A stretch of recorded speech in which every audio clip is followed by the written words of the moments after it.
Please, Cosmo, continue where we left off yesterday.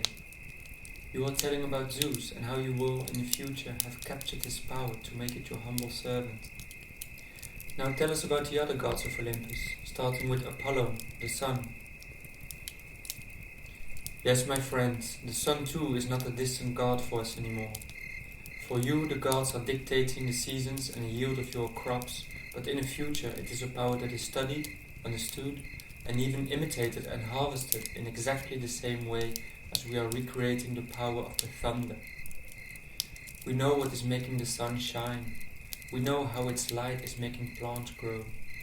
We have deciphered its awesome power for heat, light, and nourishment.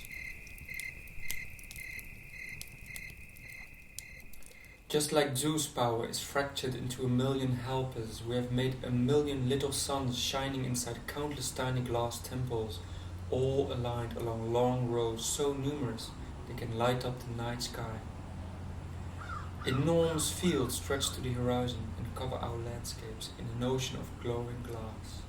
Inside, we can grow any food we want at any time of the year.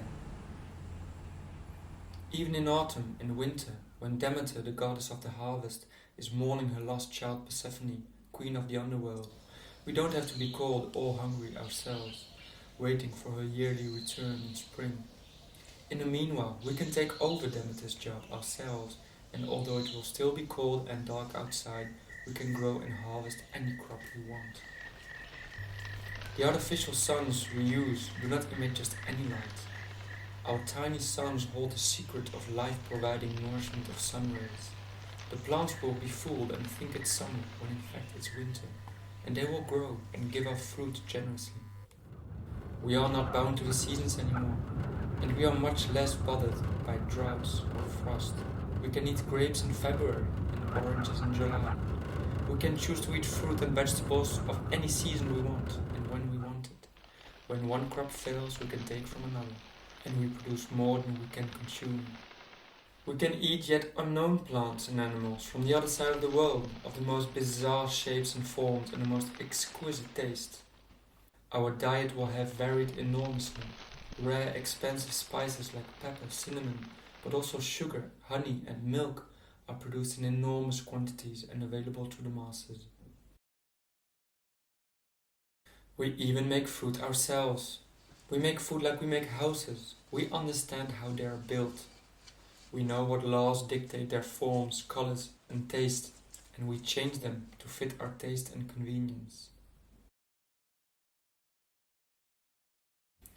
The foods we cannot grow ourselves are brought in daily from lands yet unknown to us today, in boats many times larger than our largest temples.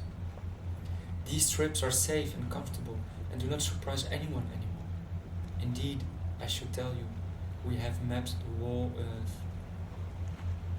We have been everywhere, much further than Ulysses ever went, and we can travel easily by water, land, or air. Yes, air, to any place we want and without risking any peril. Faraway travels aren't the exclusive privilege of heroes and merchants, but accessible to almost anyone. If a certain time of the year displeases us and we'd like a more clement climate, we can travel in a matter of hours to another land on the other side of the world, and there it will be summer instead of winter, or spring instead of autumn. You could live in perpetual summer if you'd want, and some people do. But how do you travel by air? We fly. We build enormous metal chariots that can carry 100 people at once with wings, and they can fly faster than eagles. 100 times faster, in fact. Like a moving Trojan horse, we can hide inside it. And like Pegasus, the horse can fly, but with the strength of 1,000 horses combined. They fly so high above the clouds, 100-foot chariot that would not fit into this yard would appear small as a fly to us, looking from underneath. The sky is filled with them day and night. In fact, at any moment there are about 10,000 of these flying chariots in the air, traveling 100 times faster than eagles, transporting a total of 1 million people at any time to the most remote corners of the world. They light up the sky like flickering stars moving from constellation to constellation. From up there, the chariots, we can see the raw earth beneath us through a tiny glass window. Cities appear small as anthills. These flying chariots aren't moved by the power of the thunder or the sun, but by big furnaces burning a valuable substance found a mile underground in vast reserves. This strange liquid, similar to oil we use for lighting, can ignite furiously and become a devastating explosion, but just like the thunder, it can also be carefully divided in minute portions, and these small continuous explosions can be used to make wheels turn, chariots fly, or boats sail across the ocean without the need of wind or sails. Horses aren't of any use to us anymore. We use them only for entertainment. Our chariots can advance by themselves by the power of these furnaces. Even if they are just a fraction of the size of a horse themselves, they can have the combined strength of 300 horses of the finest breed. And we've also been to the moon. Wait, you've what?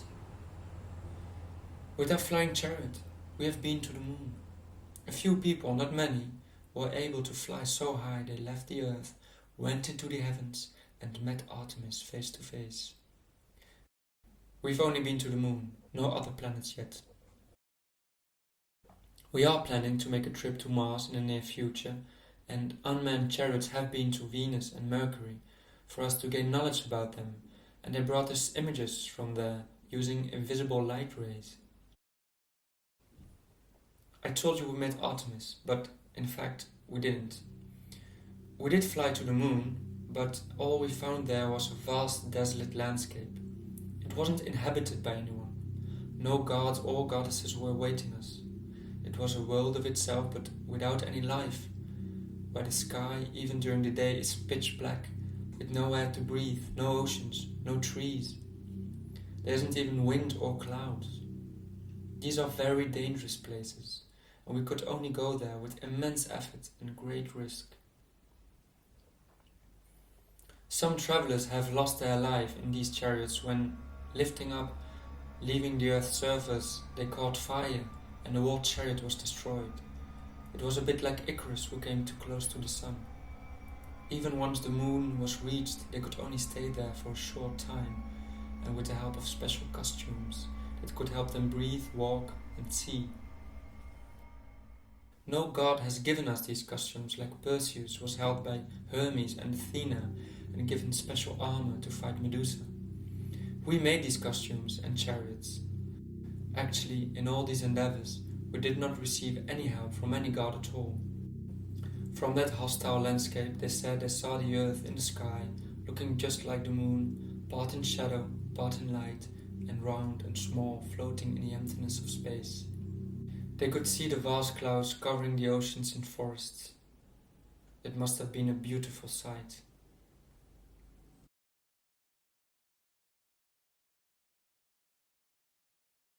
By Zeus, this is beyond anything imaginable. So, what happened to our friend Socrates? Do you know what happens after we die? Is it like Socrates suggested, either a dreamless eternal sleep, or do we meet the dead in an afterlife? The destiny of the dead and the ill is a different story entirely. Let us gather again tomorrow, and I will tell you about the underworld of Hades.